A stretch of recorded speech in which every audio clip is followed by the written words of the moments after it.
In this video, we're going to talk about the difference between self-regulation, self-regulated learning, and metacognition.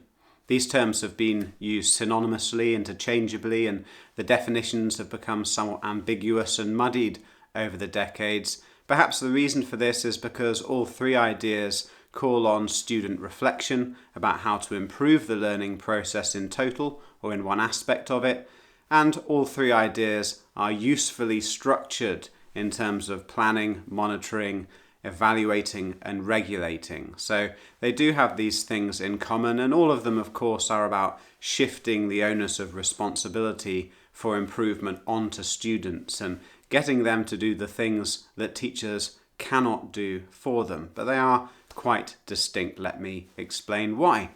So there are a number of factors, a number of things that students need to regulate in order to be effective learners that take place outside of the learning process. And we could call that self-regulation, or perhaps more usefully, self-regulation for learning, as opposed to self-regulated learning. So these include things like sleep, hydration, diet, levels of exercise. They might also include emotional self-regulation.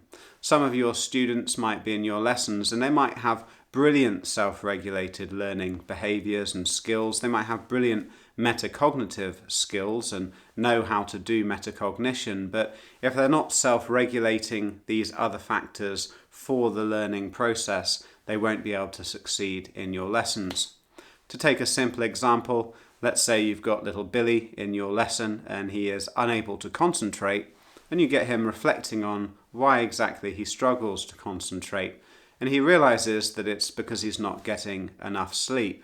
You get him to evaluate his current strategy for sleeping, and he realizes that one of the big obstacles to his lack of sleep is the fact that he stays up until 2 a.m. every morning playing Call of Duty. So in order to become a more effective learner, Billy needs to regulate his sleeping behaviours and get more sleep. And lo and behold, Billy finds that he can concentrate much more effectively in your lessons. But he hasn't actually engaged in self-regulated learning at this stage, and he hasn't really engaged in metacognition necessarily either. There's some overlap potentially, but nonetheless the issue is kind of outside of these ideas.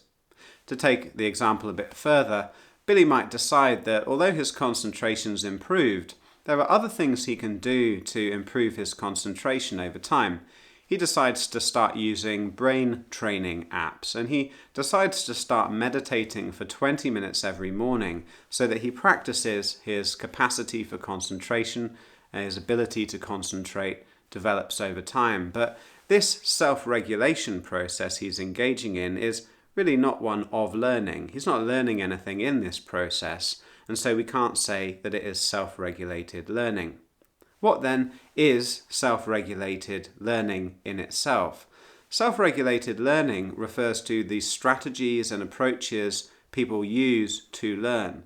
So let's say that Billy decides that he wants to learn independently about pirates, and he comes up with a plan, which is to get an incredibly advanced book about pirates, the most complicated one he can find, and sit there for 6 hours reading about pirates. And he learns a little bit at first. After 6 hours, he realizes that he hasn't actually learnt that much. This would be the monitoring stage of the self-regulated learning cycle. He's monitoring whether he's reaching his learning goals. And he sits there, and because you've taught him about self-regulated learning, he evaluates his approach to learning.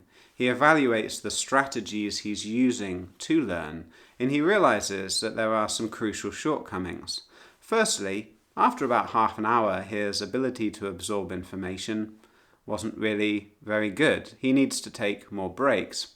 He also realizes that the text he was using was difficult to understand and perhaps a little bit too above his level. And so he decides to regulate his approach to learning. He decides to change the strategies he's going to use in order to learn, and he makes a new plan, which is instead to watch some YouTube videos about pirates. And so he does, and because he's monitoring his progress, he realizes that actually He's learning a lot more by watching YouTube videos than reading this incredibly fancy book.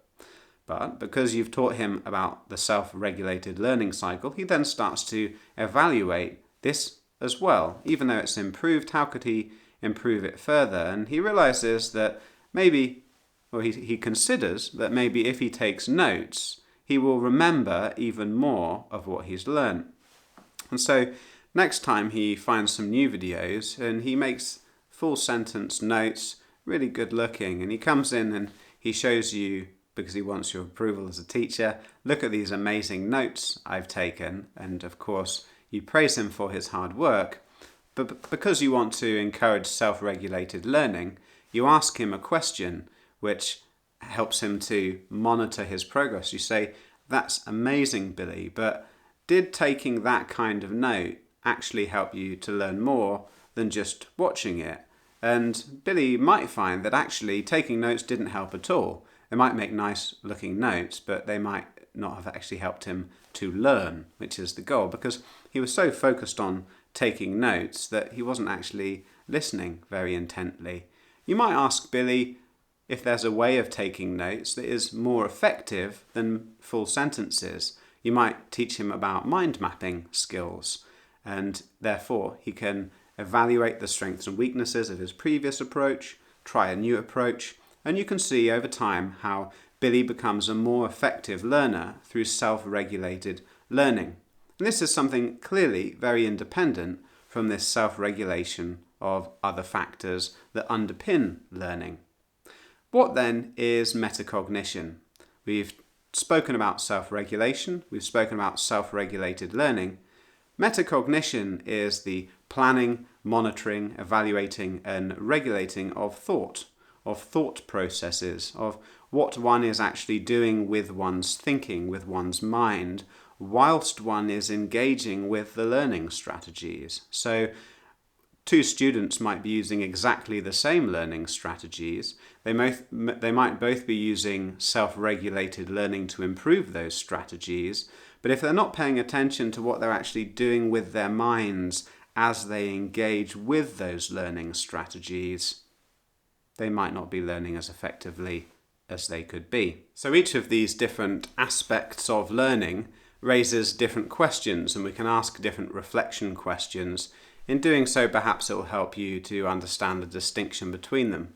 With self-regulation or self-regulation for learning, we might be asking questions about what the student needs to regulate in order to be a more effective learner. With self-regulated learning, we might be asking what the student needs to regulate about the process of learning in order that they can learn more.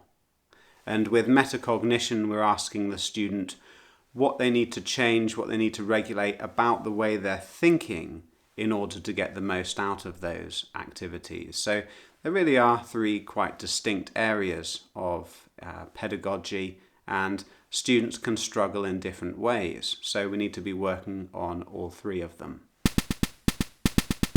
If you want to develop this aspect of your teaching practice so that you can better nurture metacognitive thinking and self-regulated learning behaviours, make sure you visit globalmetacognition.com right now. In the free downloads section, you'll find a range of resources you can download absolutely free, no sign-up required whatsoever. Click the download all icon and you'll get the whole lot at once. You can also sign up for the mailing list, and if you do, you'll be sent instantly a free growth mindset toolkit. We've made a range of over 40 teaching resources that are focused on metacognition and self-regulated learning, and if you wanted to download any of them, you can use the promotional code YouTube123 to save 50% on your order. The best value way to get hold of all of the resources is through a membership plan, and as you can see, there are membership plans for individual teachers, department heads, which allow all of the members of your department to use the resources you download, and whole school plans, which are best suited for educational leaders, headmasters, school principals, and the like, who want to provide metacognition and self-regulated learning teaching resources to all of their staff. And note, if you sign up for a whole school plan, It grants free access to our online CPD course for all of the teaching staff in your school. So it's a fantastic value solution for improving metacognition and self-regulated learning in your school. Thank you so much for listening, and check out some of our other videos.